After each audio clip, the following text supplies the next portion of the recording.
Hello viewers, welcome back to my another vlog. Suddenly আমাদের plan হয়েছিল বাইকে করে মন্দারমণি যাওয়ার। যেই ভাবা সেই কাজ, পরের দিন সকাল সকাল ঘুম থেকে উঠে আমরা রওনা দিয়ে দিয়েছিলাম।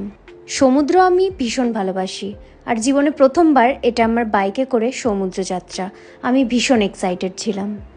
দক্ষিণেশ্বরের পাশ দিয়ে যাচ্ছিলাম, সেজন্য মায়ের মন্দিরের সামনে থেকে একবার ঘুরে এলাম।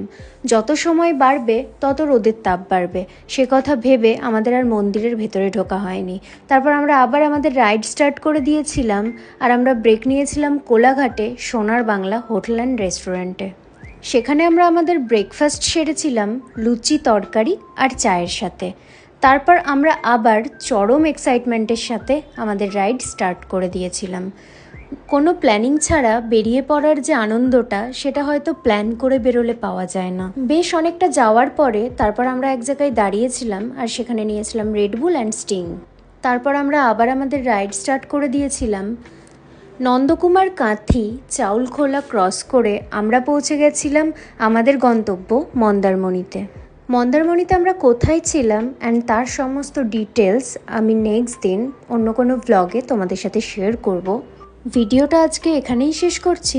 Thank you for watching and follow for more. Tata.